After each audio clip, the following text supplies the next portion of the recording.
Assalamualaikum warahmatullahi wabarakatuh. Selamat pagi semuanya. Semoga semuanya dalam keadaan sehat dan baik. Di sini kami kelompok 3, saya perwakilan dari kelompok 3 sebagai moderator dalam mata kuliah spektrofotometri dalam judul pengujian kadar nitrat dalam sungai menggunakan spektrofotometri UV visible. Di sini saya tidak sendiri, saya bersama teman-teman yang lain. Silakan untuk memperkenalkan diri.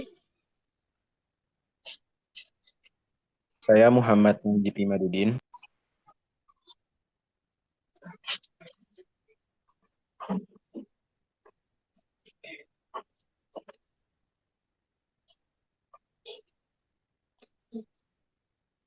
Saya Kader Rafa Syamafala. Saya Riko Putra Pamungkas. Ya, Zulfikar Syahid. Baik, mungkin langsung saja dalam penyampaian materi. Di sini yang pertama itu mengenai latar belakang dan jurnal yang diambil. Di sini kami menggunakan jurnal berikut merupakan jurnal yang digunakan dalam analisis kadar nitrat di dalam sungai menggunakan spektrofotometri UV visible. Jurnal ini diterbitkan pada 3 Maret tahun 2023 oleh Trista Arnanda di Universitas Islam Negeri Raden Fatah Palembang.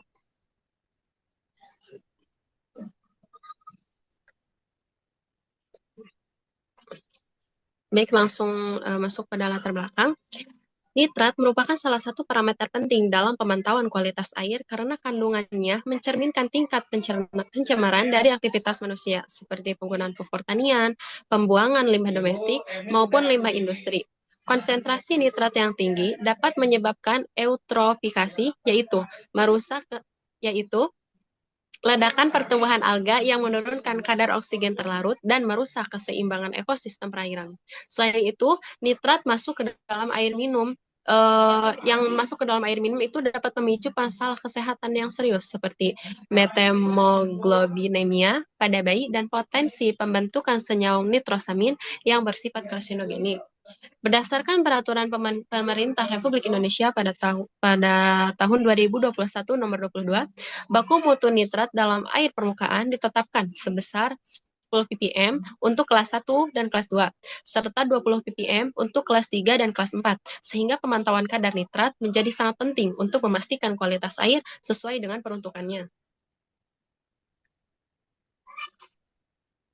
Untuk mengukur konsentrasi nitrat secara tepat, sensitif, presisi, dan cepat, banyak penelitian memilih spektrofotometer UV vis. Instrumen ini bekerja berdasarkan pengukuran absorbansi pada panjang gelombang tertentu, sehingga mampu mendeteksi nitrat pada konsentrasi rendah dengan prosedur yang sederhana. Secara umum terdapat dua pendekatan. Yang pertama, pengukuran langsung pada panjang gelombang 220 nanometer dengan koreksi interferensi organik pada 275 nanometer dan atau kemudian untuk yang kedua, metode kolorimetri, di mana nitrat terlebih dahulu direduksi menjadi nitrit, lalu direaksikan membentuk senyawa azo berwarna dengan puncak serapan sekitar 540 hingga 543 nanometer. Fleksibilitas ini membuat UV-Vis menjadi pilihan utama dalam analisis nitrat pada berbagai matriks air, sekaligus memudahkan validasi parameter analitik seperti linearitas, LOD, akurasi, dan presisi.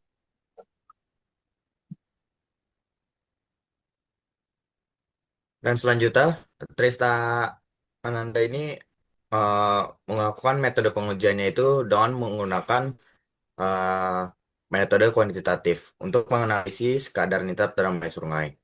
Pengujian kadar nitrat dilakukan dengan menggunakan spektrofotometer UV-Vis portable.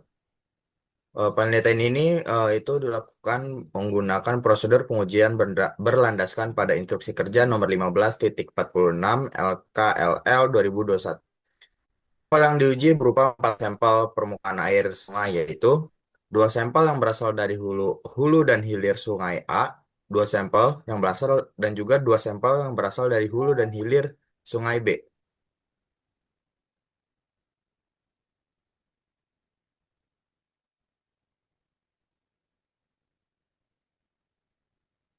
Baik, selanjutnya ada prinsip dan komponen alat.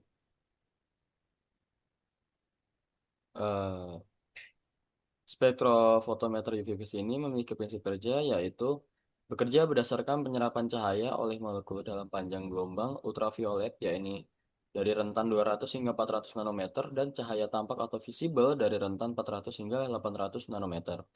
Molekul yang menyerap cahaya akan mengalami transisi elektronik, yaitu perpindahan elektron dari tingkat dasar ke tingkat energi lebih tinggi atau mengalami eksitasi.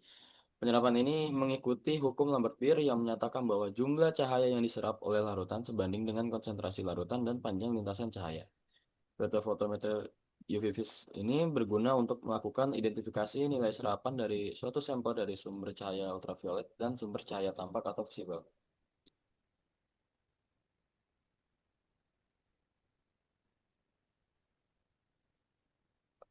Selanjutnya ada komponen spektrofotometri UV-Vis. Yang pertama itu ada sumber cahaya, berfungsi untuk menghasilkan cahaya kontinu.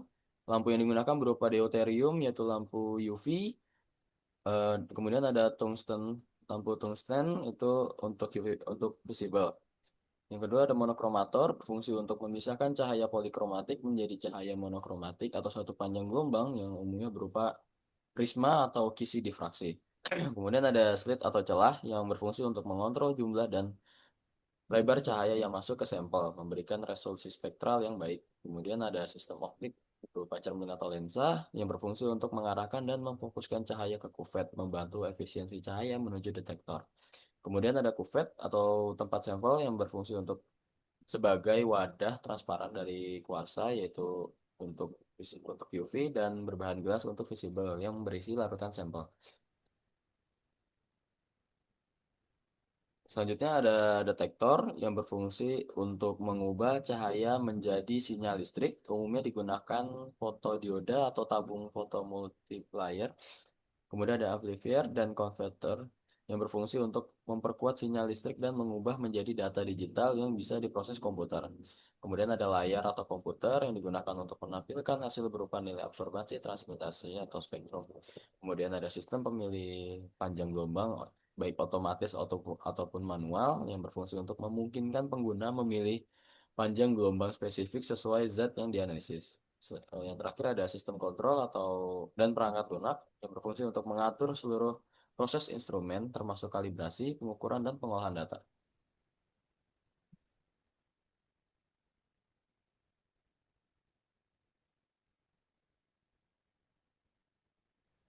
Selanjutnya ada hasil dan interferensi data. Pengujian kadar nitrat dilakukan pada 4 sampel air permukaan sungai yang terdiri dari 2 titik lokasi di Sungai A, hulu dan hilir, dan 2 titik lokasi di Sungai B, hulu dan hilir. Hasil pengukuran menggunakan spektrofotometer UV-Vis disajikan dalam tabel berikut. Yang pertama, hulu Sungai A memiliki kadar nitrat 3,39 ppm, kurang dari baku mutu yang sudah ditentukan. Keterangannya adalah memenuhi syarat kadar nitrat. Yang kedua ada hilir Sungai A. Kadar nitratnya 2,89 ppm, kurang dari baku mutu yang telah ditentukan, maka keterangannya adalah memenuhi syarat kadar nitrat. Yang ketiga ada hulu Sungai B, memiliki kadar nitrat 11,59 ppm, lebih dari kadar mutu yang telah ditentukan. Keterangannya adalah tidak memenuhi.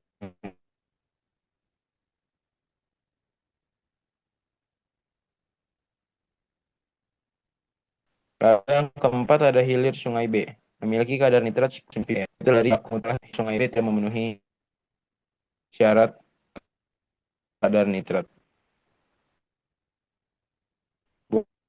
Boleh selanjutnya moderator.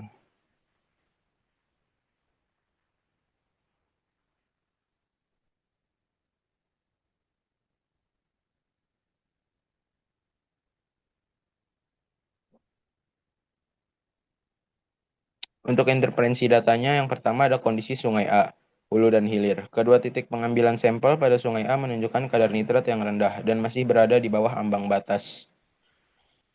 Masing-masing yaitu yaitu 3,39 ppm dan 2,89 ppm. Hal ini menunjukkan bahwa Sungai A belum terkontaminasi secara signifikan oleh limbah yang mengandung senyawa nitrogen, terutama dari aktivitas domestik atau industri. Lalu penurunan kadar nitrat dari hulu ke hilir sebesar 0,5 ppm dapat dikaitkan dengan proses denitrifikasi yang terjadi secara alami, terutama pada kondisi air yang memiliki kadar oksigen terlarut rendah atau kurang dari 2 ppm. Reaksi denitrifikasi ini mengubah nitrat menjadi gas nitrogen yang tidak berbahaya bagi lingkungan. Lalu yang kedua, kondisi Sungai B, hulu dan hilir. Kadar nitrat pada kedua titik di Sungai B melebihi standar baku mutu, masing-masing 11,69 ppm dan 10,79 ppm. Nilai tersebut mengidentifikasi adanya pencemaran signifikan yang kemungkinan berasal dari aktivitas domestik, pertanian, atau industri di sekitar kawasan hulu sungai. Penurunan kadar dari hulu ke hilir sebesar 0,9 ppm menunjukkan kemungkinan terjadi reaksi denitrifikasi, namun tidak cukup signifikan untuk menurunkan konsentrasi ke tingkat yang aman. Kandungan nitrat yang tinggi di Sungai B juga menunjukkan bahwa proses nitrifikasi atau konversi amonia menjadi nitrat dalam kondisi oksigen tinggi berlangsung dominan, yang dapat diperkuat dengan indikasi oksigen terlarut yang tinggi di badan air tersebut. Jadi selanjutnya ada analisis kimia dan ketidakpastian. Pertama kita lihat dulu reaksi kimia yang berperan dalam dinamika nitrat di sungai. Pertama itu ada reaksi nitrifikasi. Jadi nitrifikasi itu adalah persuaksidasi amonia menjadi nitrit lalu menjadi nitrat. Dan ini berlangsung dalam kondisi kayak oksigen. Nah sebaliknya pada saat kondisi yang rendah oksigen atau anaerob, nitrat direduksi bertahap hingga menjadi gas nitrogen atau N2 dan akan hilang ke udara. Nah, seperti yang sudah disebutkan bahwa kadar nitrat itu sangat dipengaruhi oleh kadar oksigen. Umumnya di hulu sungai kadar nitrat lebih tinggi karena kemungkinan oksigen terlarut juga tinggi akibat aliran deras dan ruang yang terbuka. Nah, hal ini lebih mendukung untuk reaksi nitrifikasi. Nah, di hilir kadar DO itu lebih rendah sehingga reaksi di nitrifikasi itu akan lebih dominan sehingga kadar nitratnya itu bakal lebih menurun. Nah, selanjutnya ini ada beberapa sumber ketidakpastian yang mungkin mempengaruhi hasil pengukuran kadar nitrat menggunakan spektrofotometer efektif. Yang pertama itu ada pengaruh dari sampel dan analisnya. Nah, ketika seorang analis melakukan kesalahan dalam preparasi, misalnya dalam pencampuran reagen, pengenceran atau posko reaksi yang nggak konsisten, ini bisa mengakibatkan kadar nitrat yang diukur itu menjadi nggak sesuai dengan keadaan aslinya. Selanjutnya ini ada penyimpanan waktu pengukuran. Nah, jika sampel dibiarkan terlalu lama sebelum diukur, bisa jadi terjadi degradasi nitrat atau reaksi lain yang bisa juga mempengaruhi absorbasinya. Selanjutnya itu ada larutan yang keruh. Nah, larutan keruh itu dia dapat menyebarkan cahaya dan akan menyebabkan absorbasinya itu jadi nggak akurat. Terutama apabila yang larutan keruh ini nggak disaring terlebih dahulu sebelum kita ukur.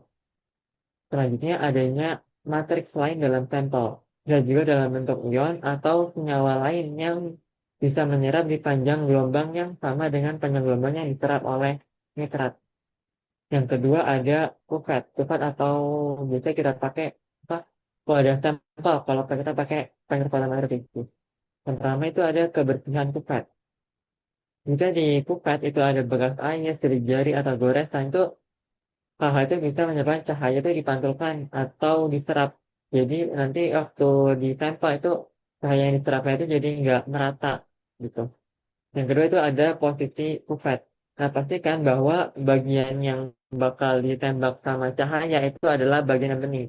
Jangan sampai bagian yang ditembak sama cahaya yang bakal dilakukan sama saya itu bagian yang buramnya. Terakhir itu adalah jenis kuvvet. Nah, misalnya tadi di pengujian nitrat kita bisa juga mengukurnya di daerah UV ada sekitar 200 nanometer. Nah, kalau misalnya kita mengukur di daerah UV, jangan sampai kita menggunakan kuvvet yang menyerap juga di panjang gelombang segitu. Gitu. Misalnya kayak kuvvet plastik itu nggak boleh karena kuvvet plastik itu dia memiliki serapan di sinar UV. Kalau misalnya kita ingin mengukur di sinar UV, kita harus menggunakan kuvvet kuarsa karena kuvvet kuarsa itu dia nggak punya serapan di cahaya UV. Yang ketiga adalah alat spektrofotometer itu sendiri.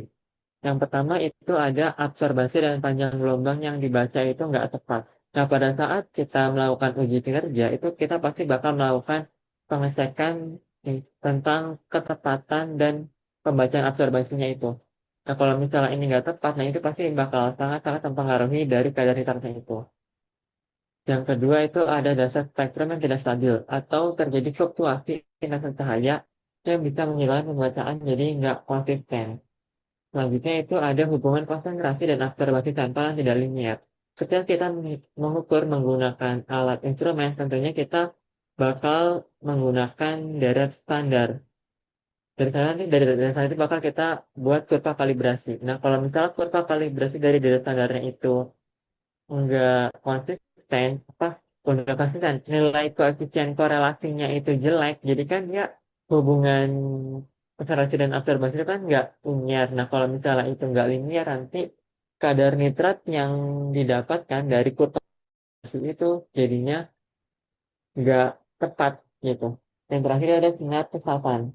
Kesempatan itu apa cahaya dengan panjang gelombang lain itu bisa juga masuk ke detektor yang dapat menyebabkan pembacaan absorbasinya itu menjadi nggak tepat. Bisa jadi lebih tinggi atau bisa juga jadi lebih rendah dari yang seharusnya. Jadi biasanya kalau ada sensor itu si absorbasi yang dibaca itu bakal lebih tinggi karena kan ada sinar-sinar tambahan yang bakal masuk. Gitu.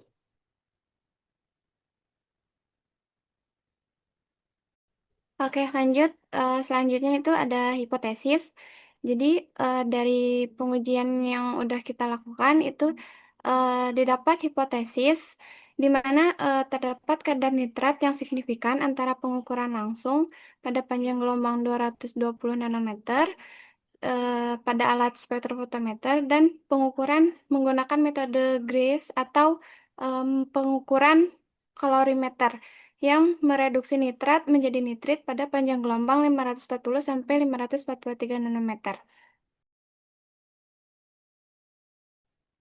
Baik, sebelum saya tutup, saya ingin menyampaikan kesimpulan dari materi yang telah disampaikan oleh kelompok 3 ini, yaitu nitrat adalah indikator penting pencemaran air yang perlu dianalisis secara kuantitatif. Spektrofotometri merupakan instrumen yang digunakan karena instrumen tersebut cepat, sensitif, dan akurat dalam mengukur kadar nitrat. Kemudian sampel diambil dari beberapa titik sungai untuk dibandingkan dengan kadar nitratnya. Kemudian instrumen UV-Vis bekerja berdasarkan prinsip absorbansi cahaya oleh senyawa pada panjang gelombang tertentu. Kemudian hasil analisis membantu menilai kualitas air dan mendeteksi potensi pencemaran lingkungan. Mungkin sekian penyampaian materi dari kelompok 3. Saya sebagai moderator mohon maaf apabila terdapat salah kata. Mungkin ditutup saja. Wassalamualaikum warahmatullahi wabarakatuh.